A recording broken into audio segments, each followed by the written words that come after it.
What's up, everybody? Welcome back to the channel. It's your girl, No Limit Lee, aka Leela, and we are back with another Sunday breakdown of USD JPY. I'm actually really excited to get into this today because there's so much I gotta show you guys concerning the FOMC, what the dollar is looking like, what the speculators are saying, what the news was saying. I mean, this was a crazy week, but we finally got some bulls for the dollar, which is affecting our pair. So now we're going to see what's going to happen as we're looking for trades next week. But first, we have to go over everything that happened last week. So for me, your girl, honestly, I actually didn't get much trade opportunities this week. Every trade opportunity that I did see either happened outside of my time frame for trading, meaning while I was sleeping, or the setup wasn't clean enough and didn't match where I wanted to be in terms of my entry. So without further ado, let's get into these charts. So the first thing that I actually looked at in terms of an entry was this right here. I was looking at this little, let me get my little box out. This little blip. So it looked like to me, I think I remember telling you guys last week I wasn't going to trade much this week, and my first entry that I was going to look for was going to be on Monday or Monday night, possibly Tuesday. So this little setup right here did happen Monday night. So we had market open Sunday. I think we just had a continuation of this pull down. Bears were continuing to push the market down. I think what happened too was, as I was looking at this on Sunday, I noticed when I zoomed all the way out to my weekly time frame that we were actually retesting like this zone of support. So I was like, well, I don't know how like far we'll go in terms of if price was going to break through this zone. So I said, let me just draw it and we'll see if an entry happens within here. And so that's what I did. I draw it. If price did break through this zone, I was going to be looking for some kind of a tap or an entry based on this price key level. But as you can see, price ended up going into the zone. It tried to break through with that little wick that we have there to the bottom. And then we actually ended up forming a level of support in this zone. So that's what I was looking at Monday night. I looked at this and I was like, okay, so I see that we kind of had a level of resistance broken right here. I had a level of resistance broken right here. So I was like, okay, all we need was a pullback and a level of support to form.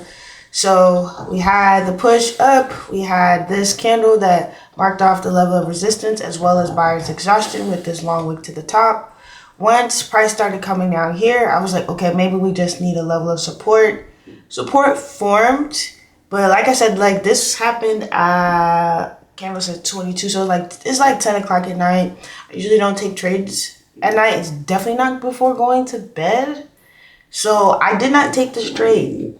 Even though like if we go down to, because this was marked off on the 1 hour, so we go down to M15, we'll probably even see it clear. There was a bullish engulfing candlestick pattern. Even better, there was a Morningstar candlestick pattern. Let me get a little circle on that. There was a Morningstar candlestick pattern right here. And I would have been a profit. And this is actually a trade I would have liked to held, and I probably could have held it through news.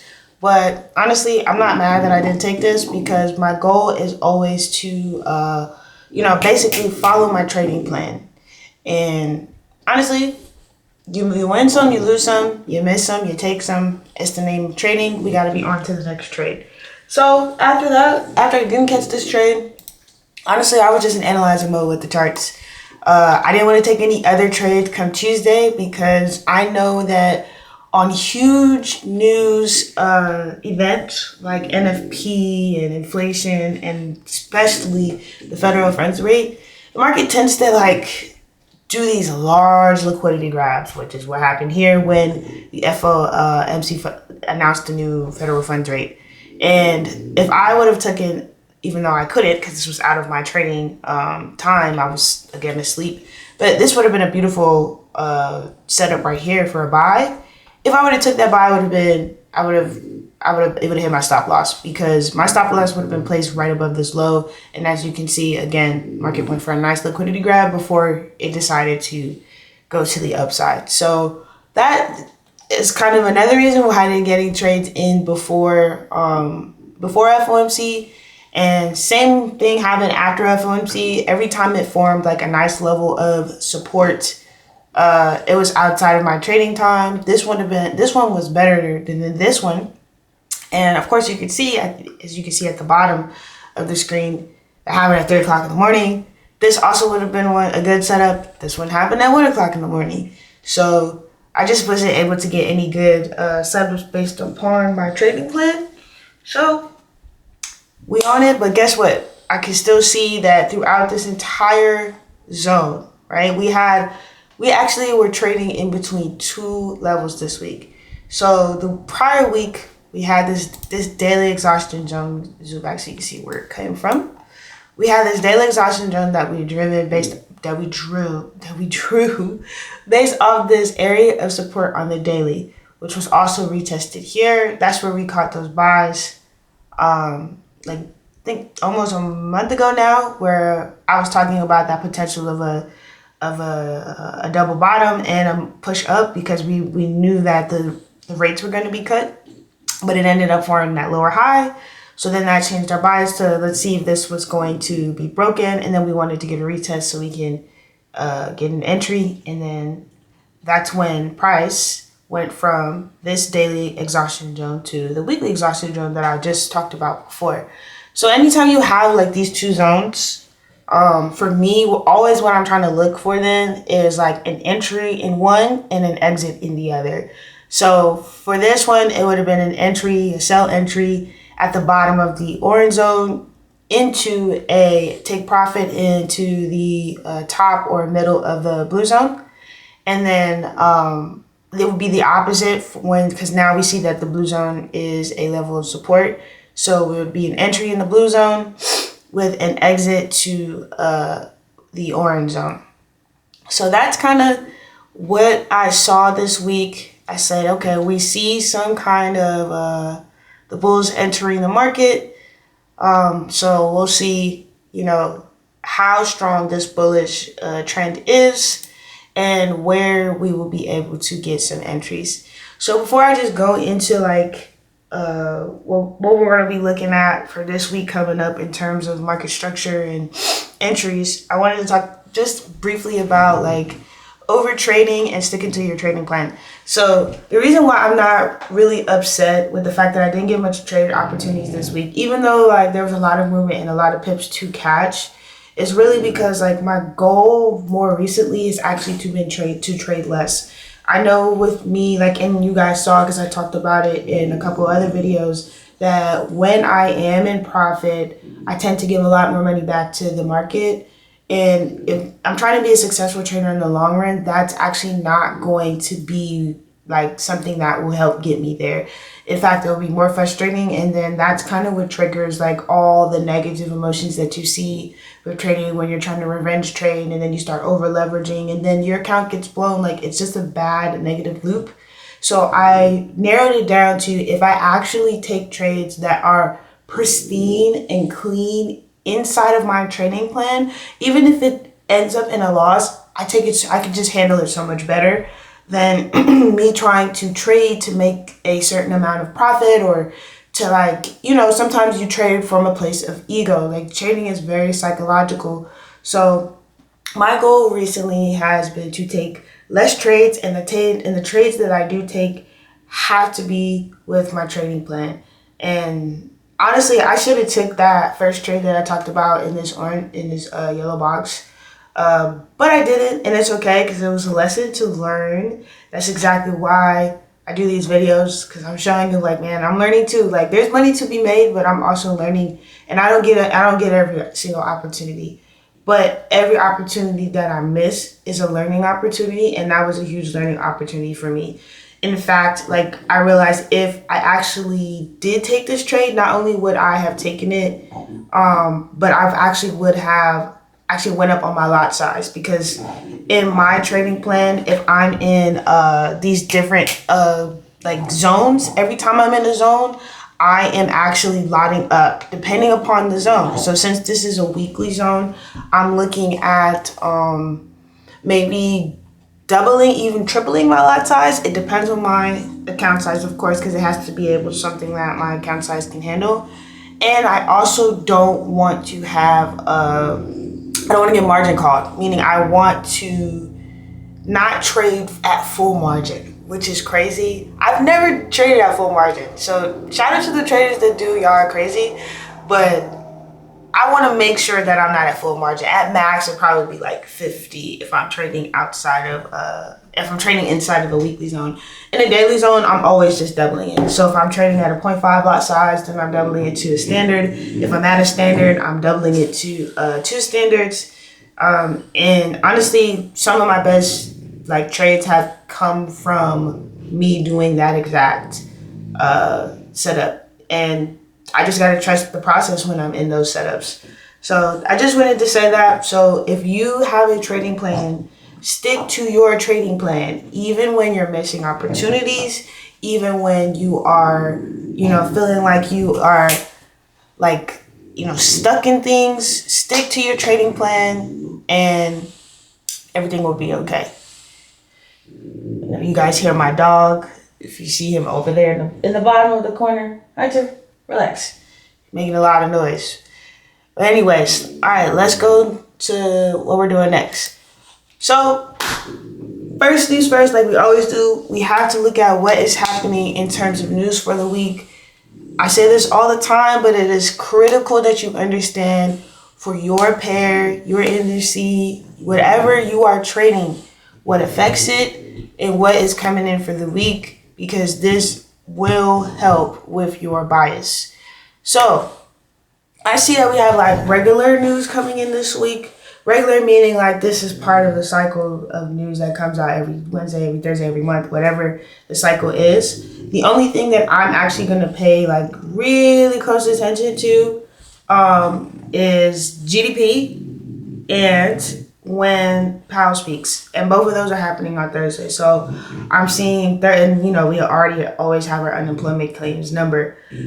I think let's talk about what the FOMC did last week. So we had a 50-point basis cut.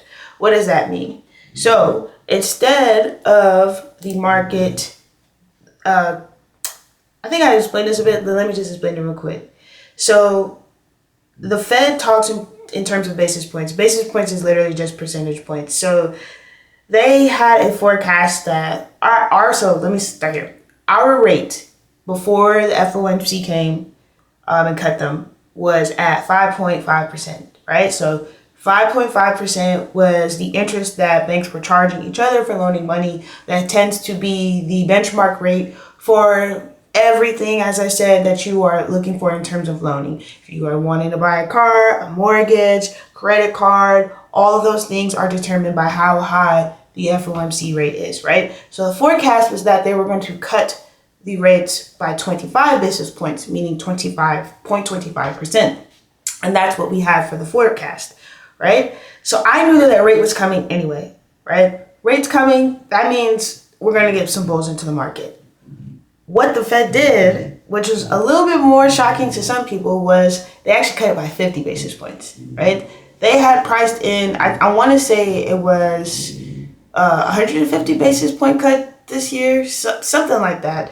I think they gave more of a range, like a 150 to 50 basis point cut this year. And they were always watching, like I told you guys, inflation and the unemployment rate, because those are leading and lagging indicators for economic health, right? So we had the 50-point basis cut. We are now at 5%. I think there are 2 more meetings for the year where we could potentially get another one. But the Fed did say that between now and 2026, they are looking at cutting the rates another 150 basis points, 100 for next year in 2025 and 50 more the year after in 2026. So for me, I'm looking at that and I'm saying, we might have long-term bulls for my pair.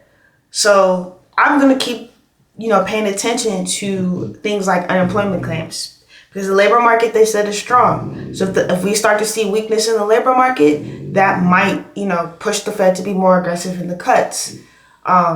If not, if we see the labor market getting like super strong again, they might slow down on the cuts. So these are things that you just have to pay attention to when it comes to like economics. And it takes a long time to learn. I think I got a little bit lucky because I studied business in college. So that's a part of our classes. We got to learn a little bit of economics. And I just took what I learned and just try to apply it and learn from it. And like I said, if you don't understand it, throw on Bloomberg, go on MarketWatch.com. Come on here. These things literally will explain to you why traders care about these things, the effect that it has on whichever currency. Like you gotta really immerse yourself into the fundamental side too, and not just the technical side. That's how I always say. Like I am an 80% technical trader, but 20% of the time I know that fundamentals drive technicals, and they work hand in hand. So I gotta keep my eye on both of them. So that's just what I'm looking at. I know Thursday, Jerome Powell is definitely going to talk about some of those things that I just mentioned when he spoke last week after the rate cut. But honestly, right now, because of all the sentiment and the strong rate cut that they did with the 50 basis point cut, I'm really looking at bullish. I'm really looking at the buyers really being stronger in my pair. We just have to see the market continue to follow market structure for the bulls, and I'll catch some more opportunities. So let's start to what we're looking for this week. So we already, we're nearing the end of the month. Relax. We're nearing the end of the month, so we got to start paying attention to this monthly candle. This monthly candle already is showing a lot of sellers exhaustion, just like the previous monthly candle. So I know we talked about this where I said I thought a level of support was forming because I started to see the sellers lose weakness. The more that this candle basically extends that exhaustion, we're definitely in more of a likelihood to have a support.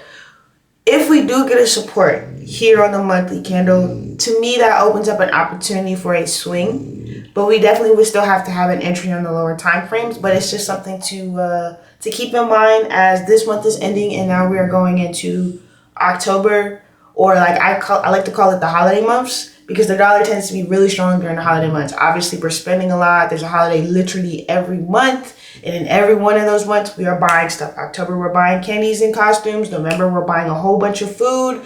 December, of course, is probably the craziest because we're buying a whole bunch of stuff and food as well. So the dollar tends to be booming within the last couple months of the year. So with me seeing that again, it's definitely strengthening my bias for buys, right? I've had this bias now since August, since we were talking about the cuts, and everything is now starting to point to it. So again, with the weekly, like I spoke about this before, we already had an area of support here on the weekly. That price did come down to test last week. And we had not only do we have an area of support that formed from that zone, we also have a bullish engulfing that formed from that zone. So now I know for sure price has found its low after this huge drop that we had, right? So we had this drop I talked to you about. This has all happened once everything with inflation started to catch up with all the rate raising that they had done from the previous year into this year. And now we finally see that the market has found a bottom. Now, how do we know if it's a true bottom? I am not sure because we still have to see more price or more data come into the market, particularly from this week. And because of how this bullish engulfing formed, there's a bearish candle, there's a bullish candle closes above the open of the bearish candle. I'm thinking and this is because again of that zone, and I'll go down and show more details on this, but I'm thinking we might have like a small pullback, and if we get another formation of support somewhere on that pullback, I can definitely see us continuing to go up, and then we'll see based on everything else I just told you with the fundamentals, because the fundamentals are really what the Feds are looking at, and that FOMC rate and those rate cuts is what is making the market happy right now. So as long as we continue with that, I definitely think we'll continue to see the bullish activity, the bullish candles, and the bullish structure. So as you can see, we're at level support. Again, more confidence in the buys.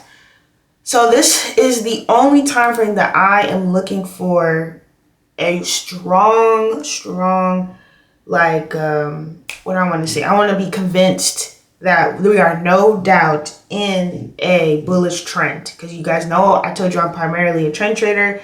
I hate trading in transitions. This has been a long transition for these past month or two. So if we can get some more bullish structure, I really feel like, especially for me, I'll be really good slapping up these buys. For some reason, I'm better at catching buys than sells. Psychology thing, but we'll keep working on it as we keep growing as a trader. So of course, as usual, I'm always looking at structure. We had a lower high form, a test of another low, a lower high form. We had a new low created into this weekly zone. So now, based on our selling structure, we would have another lower high formed, and then of course maybe a retest of this low, or maybe even a continuation into this weekly support that I showed you guys previously. So that is what we would do if we have continuation of the sell. If not, and the market continues, if the market makes the lower high, goes back to this lower high, and then it decides, okay, we're going to push up, right? The first thing I needed to do, and let me draw this. What I really needed to do in order to be convinced on a daily time frame, I needed to break this previous lower high. Because if it could break this previous lower high, then I know for sure we are in a bull trend, right? Because the daily time frame is a time frame that, to me, the way I think about it, it's big enough because it has a lot of data. There's a lot of candles that form. There's a lot more. I can be stronger about my bias after seeing certain things on the daily versus seeing it on the 1 hour or the 4 hour. So the second I see, if the market decides to come up, maybe test this, create another higher low, then breakthrough, I'm definitely only going to be looking for buys. I won't even be thinking about sells, because after this lower high, look at how far we are from this. I don't even know how many pips that is. Let's see. Look at how far. We're about 300 pips. 300 pips. So if the market raises 300 pips plus and passes this lower high, we are 110% in a bullish trend. And from there, at that point, it's just when will the market find the next high, right? So that's really what I'm trying to find out this week, right? I don't know how this structure will form. If we'll continue with the bearish structure, this could easily be a counter trend on a higher time frame. As you guys saw with that weekly, we just found our low. We could literally come down. Right? Came down. Now we come up, and then it decides to continue down, right? We won't know until we see how price is going to react once it hits this previous lower high based on the daily, right? So that's my key viewpoint for this week in terms of long-term trading. That next lower high that forms on this time frame, or that next higher low, actually both of them, the next lower high or higher low, one of those points of market structure are going to be key. It's going to be so key for how this pair is going to do moving forward. So that's really all we're seeing. You already saw on 4 hour, you guys know I love to draw structure. This is really how I see the charts. We had those lower highs that formed. Then we had a small higher low. which gave a signal that, we might have a trend reversal. Then we had a continuation of higher lows being formed. And so now we're back into that zone. So really, today, Sunday, we're going to be looking at like, what is price going to do? Are we coming back down? Are we going to continue up? In particularly, what I'll be watching once market opens is if this level of support is going to hold, because this was a previous area of resistance based on our H1. Let me remove this. You can see this was a previous level of resistance based on market structure on H1. This is where we had our highs be formed, and then a high was retested. But then we did have it break. It broke on this candle, and then we continue to see it test here, and it looked like we had like a little wick test on this second to last candle from last week. So once market opens, I'll actually be on M15 and I'll be looking for it. If I get a nice bullish engulfing again, formed here on the level of support, I might actually take that. I might take it just because and then you can also see here, like, the market is literally just creating. This was a low, this is a higher low, this is a higher low. You see, like, you got higher lows coming everywhere. I actually think I like this kind of a trend line. I don't draw trend lines often on my chart. It's not that I'm not really good at them. Sometimes they don't really help me. But sometimes they do. So that's why I'm looking at it like this. Like, we had a low, two higher lows. Let's see if we had another point on this trend line. That's a third touch. We got an A, a B, C. I'm gonna take it. So that will be probably my first entry, and then we'll see, like I said, to see how strong the bulls will perform this week and how the candles will close, which will show us our September monthly candle, and really give us an idea of what we're gonna have going forward into the end of the year and into holiday season. So honestly, guys, that is all I have for you today. So as usual, if you or anyone you know want to learn more about trading, you enjoy seeing me on this journey, you're on your own journey, like, comment, and subscribe, share this with them, smash the notification button if you want to see this every Sunday. I am thinking about putting out more content. I just need some more time to plan. This is really, really new to me. Trading is not, the content part is, so I'm still trying to learn and kind of get myself together in that area. But if you guys like it, please share. Just trying to, share everybody with the journey so we can grow and learn these things together. There's too much money out here, to make, and just for you to have it all to yourself. That's how I feel. So I hope everybody has a blessed week. Remember, the only limits that you can ever place are the ones that you place on yourself. Other than that, you should be living your life limitless. Have a blessed week, guys. I'll see you back here next Sunday.